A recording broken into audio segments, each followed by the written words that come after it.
Deontay Wilder versus Fury, number two. My early thoughts on this fight is Deontay Wilder's going to win. I think by knockout. It's because that's how Deontay Wilder will usually win fights. On rematches, he always improves. He always improves. Stavern, he wants a decision, a tough decision. He got it. On the rematch, knocks him out in the first round. Luis Ortiz knocks him out in the first fight, but hard fought, hurt in that fight. Second fight, knocks him out in the fifth. He just improves on it. He's improving as a fighter, but he's also a pretty fast thinker in the ring, which is he's kind of no one really gives him credit for being. Everybody always just talks about his power and how he's one dimensional. He can just do one thing, and it's just not the case. But he's a fast thinker in the ring, and he starts adjusting to his benefit really early in fights. And I think this fight is going to happen very early on. And I think kind of Tyson Fury knows that. And I think that's why you're hearing a lot of things with Tyson Fury. It's a lot of different things going on in his camp. And a lot of things you're hearing from Tyson Fury is that he's going to stay in there with him and he's going to look for the knockout. And I think that's because Tyson Fury doesn't think that he can outbox him for 12 rounds. And I think that he thinks that Wilder I think that he thinks if he does it, Wilder will catch him. So he's going to look to try to catch Wilder. Now, it could be a head game that he's going to stand in there with him and then he just goes back to boxing because usually that's what happens. You go back to your natural instinct, and his natural instinct is to box. But it also could be that him revealing his hand that he's a little bit worried about not being able to box him. And he thinks I was hitting him early before. Maybe if I just put more pressure on it this time early, I could get him out of there. I think that's an interesting strategy. I'm not saying that it's the incorrect one. It's just saying that you are taking. Fury was touching him before, and I do think that he can get to Wilder faster than Wilder gets to him because Wilder's game is on like kind of like building up to a shot that he could land. He's kind of just always looking, so he kind of like lets it go like first few rounds because he doesn't. If he doesn't think it's there, if he doesn't think the shot's there, he kind of wants to like wait till he sets up the shots that he wants early. And Fury is going to put good work early because he's just such a good boxer. He's probably one of the most. He's probably the most. What would I say? Talented. He's the best boxer for sure in the like technical boxer in the heavyweight division. It's him. It's I think second is probably Luis Ortiz, and then so second is Luis Ortiz. He's first, and I think he's gonna probably touch him. He's probably gonna go out there and touch Wilder real early, I think, and then he's gonna start building confidence. But then in those middle rounds, when Wilder starts adjusting, and he's already seen him for 12 rounds, I think it's just when he's gonna start. He'll catch him, and then once he catches him, it wasn't the 12th last time when he caught him, but if he catches you in the fourth or fifth, it's kind of like there's no chance he really have a survival. I think it's gonna be a excellent fight. The few rounds that it does go the way I have it, I think Wilder knocks him out probably fifth or sixth round. He just adapts really well. I just think that we're really underappreciating what Wilder really is. I don't know if he's the star that he's not the star that he should be, and he's not being appreciated for how good of a level of fighter he is. He could go down as one of the greatest heavyweights of all time. He'd probably go down as one of the more highly debated heavyweights of all time. And I cannot wait for this fight. It's just an excellent fight. Probably I don't know if there's going to be a bigger fight this year than this one, and this is already happening in February. So I'm excited, and I just see the way Wilder adjusts these rematches. I don't think Fury's had a rematch yet, which is interesting. Probably surprised the Klitschko one didn't happen, but he outboxed Klitschko so bad. I'm not surprised Klitschko didn't want it, and it wasn't the most exciting fight because Fury wasn't the name that he is now, and Klitschko's never really been a big seller over here in the States. So pay-per-view wise, it wasn't gonna do numbers in a rematch. But I'm really hyped on this fight, and I really think Wilder's gonna look extremely impressive. And after this one, hopefully this makes him the star that that he should be. And let's see how it plays out from that point. We have Jon Jones this weekend fighting Dominick Reyes, and I think it's an interesting fight. I think I'm picking Jon Jones to win because that's just the easy thing to do at this point. Jon Jones is not really looked impressive to me. I actually thought he lost his last fight by points, and I thought he won just off of his name. I thought he won just because he was coming forward, but he wasn't being effective at all. And they're selling this thing that he just chose to stand up with Thiago, that he could have taken him down whenever he wanted. And maybe that's the case, but he didn't do it. So I'm not going to give you something that you didn't do and just say, yeah, he could have did that. Well, he didn't do that, and that's not the way the fight played out. And I think that Jon Jones has not looked really besides the Gustafson fight, he hasn't looked great on this comeback tour. And Dominick Reyes isn't the best fighter. You know, I mean, he's not the most technical. He did say he's the most athletic fighter that Jon Jones ever fought. Um, Maybe, I don't know. What do you? I don't know. What do you mean by that? Just 'cause he could play other sports? I don't. Maybe that's the case. I don't know. But he is pretty fast. He has a fast hand. He's fast with his hands. He's got a strong left hand. Um, he moves quick. He adjusting with punches to kicks.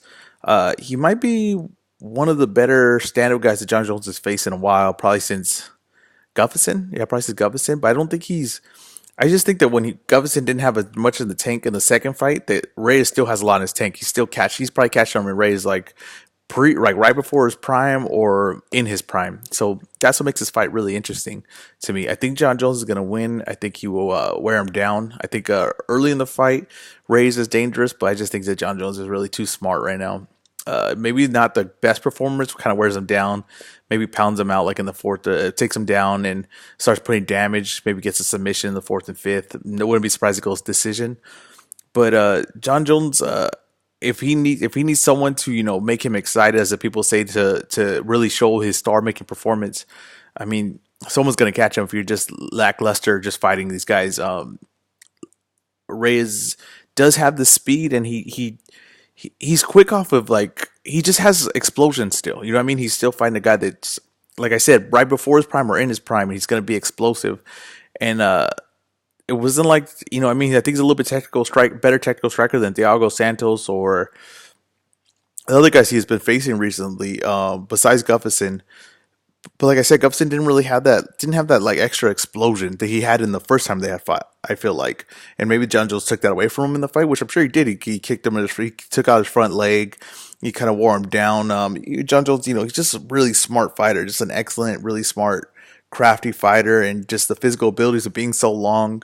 He really knows how to use that. He really knows how to use his length, and the length allows him to have a distance. So I just think that he's just going to take Reyes apart. Reyes is just too young and just lacks he lacks enough technique and ability to really close the distance, because that's what you got to do, Jon Jones. You got to close the distance. And Jon Jones kind of falls straight back. That's the one mistake I see Jon Jones makes commonly, is he comes straight back when you're attacking him.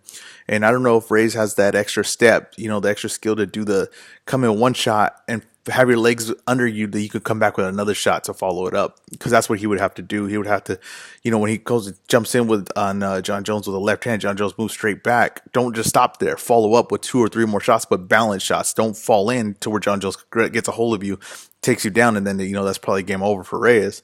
So it's Reyes is gonna have to control the distance on this fight. He's gonna have to control distance, but push him back. He's gonna have to make Jon Jones work, because I think Jon Jones may be at a point of his career where he could possibly be outworked. He hasn't been really pushed to a point where, like the Santos fight, he didn't really work. He never was a point where he truly took it to a the next pace. You know what I mean? Never pushed him. He just kind of stood at the pace that Santos was putting the fight in. And just coming forward, but I thought Santos was actually landing shots, and Jon Jones was just kind of pushing him back. You know what I mean? So if Reyes can apply pressure but not lose himself in that pressure, that's what he would have to do in this fight. Like I said, though, I think Jon Jones is very skilled, and he's very good at fighting guys like this. With if you have like a major flaw in your game, or you just not.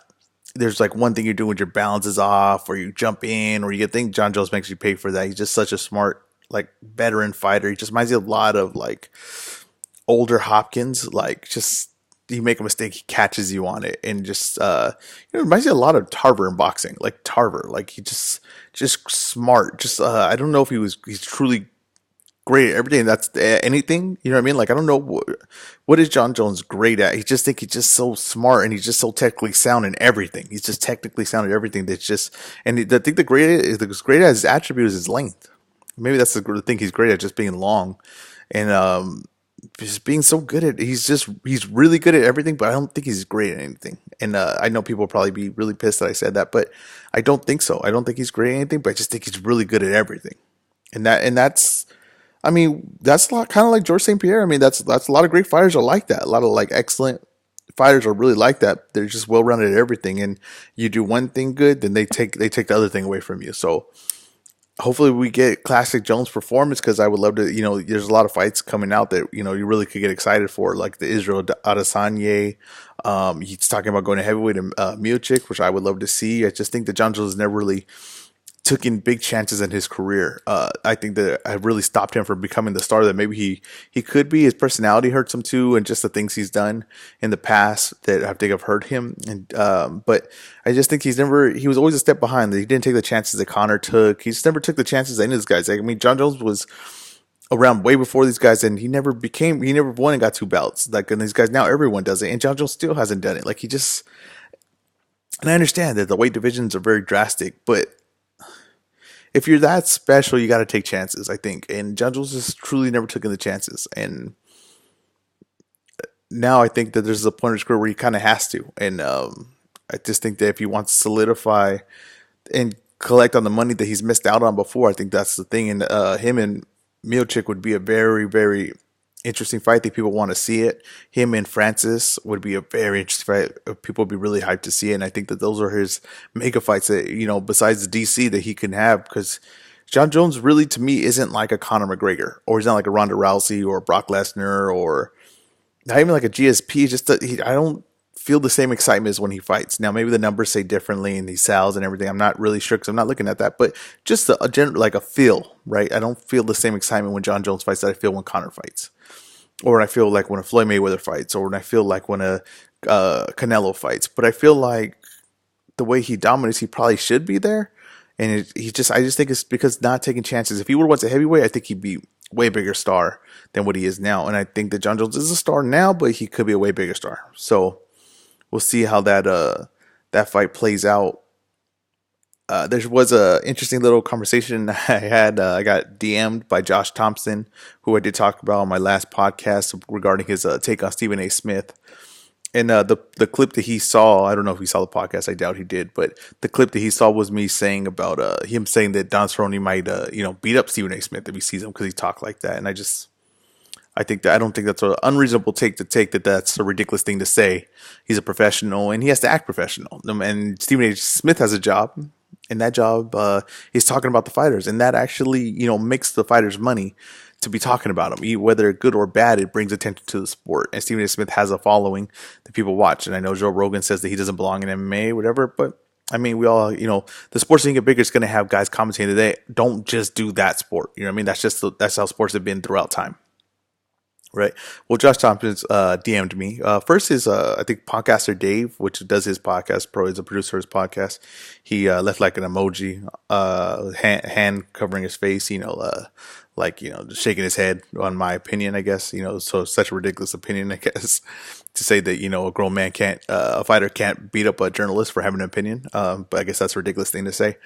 And then Josh Thompson, he DM'd me claiming that I stole his podcast name. I didn't know Josh Thompson had a podcast. I'm going to be honest with you. I didn't know he had it with John McCartney, who's also never fought, but apparently can have an opinion on fighting because he's refs it. So I don't know. I'm not saying that he can't, because my opinion is that he could, as long as I don't know. I just got to go off his opinion he has, not what the job he does or whether he's fought or not. But, Thompson says that he, unless you fight, you shouldn't talk about the sport. But I guess John McCarthy passes I guess John McCarthy could fight, or he's seen him fight, or, we got to take his word for it. But like I said, so he says I stole his name, which his is weighing in. Mine's the weigh in. So I see that, but I didn't know he had a podcast. So I let him know.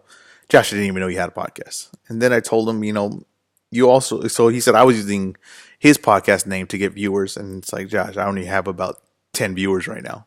Okay. So that technique isn't even working. Okay. And I didn't even know, I watch MMA. I listen to Joe Rogan. I didn't even know you had a podcast. Okay. I didn't hear the full one with you and Joe Rogan. I heard the clip of you talking about Stephen A. Smith. I heard other parts of it. Some agreed with, some I didn't agree with. The ones I didn't agree with, I put it on here. But you're saying that I stole your podcast name. I didn't. I didn't know you had it. It's a good name though. That's why we both chose something similar. Okay. I just responded. I told him, didn't know you had it. I know you're attacking the name, but counter the point. If you're going to take your time to do this, might as well counter the point. You know what I mean?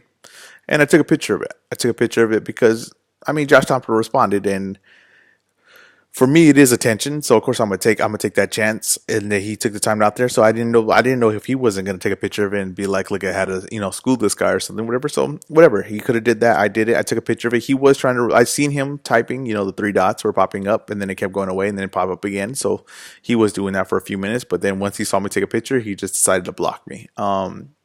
Nothing offensive was said. I have a screenshot of it. Just told him to counter my point, other than attack the name. Let's just let's have a discussion then. Um, I'm always willing to have the discussion, a debate. I'll keep it respectful. I don't not that kind of guy to take it far, disrespect or anything like that. I respect Josh Thompson. He's an excellent fighter. Actually, I really enjoyed his fighting in Strikeforce with Gilbert Melendez. I always thought those were like the best MMA fights. And I thought that when Strikeforce had him and Melendez fighting and the Nick Diaz, I always thought that was when they were closest to competing with the UFC. And I like Josh Thompson. I was really excited when he came over to the UFC.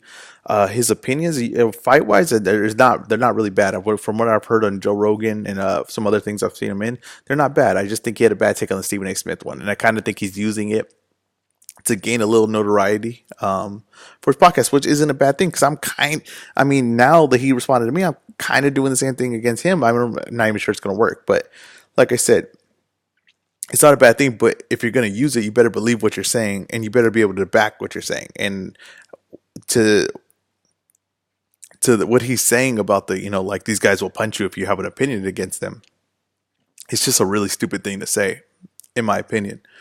And if he has a point, if he has a counterpoint to say why it's not done what he's saying, then I would be glad to hear it. But I don't know what direction he could truly go with it. Besides that, these are we're meatheads and we don't take crap from anyone. But you're making money here. It's a business. You're a business. You have to be a businessman. If you're going to be a fighter, you do have to somewhat be a businessman because you are a part of a business. Okay, so that doesn't, you know what I mean? I can't take that as so people can't commentate on the sport. That doesn't make sense to me. So like I said, Josh, I don't know. I'll tag you in this if you want to, respond gladly. You know what I mean? Like you could DM or comment. It don't matter, whatever. I don't think you'll have me on your podcast. I don't think you'll be on my podcast. You know what I mean? But you're welcome to if you just want to talk to sport. Let's talk to sport, man. I enjoy MMA. I enjoy the UFC. I enjoy Bellator. I'm no problem talking it. You might not have respect for me. Just think I'm just some guy. Like I said, I only have a few people that view this, but I'm just trying, like you're trying with your podcast. I'm trying with mine. I'm pretty confident in my opinion. So, like I said, it's out there if you want to, keep it going. Just DM me. We could just talk right there. I will screenshot it, of course, because I want people to see it. That's just the way it is, of course. So, this has been the weigh-in. I'll try to get another one out this week, and thanks for listening, guys.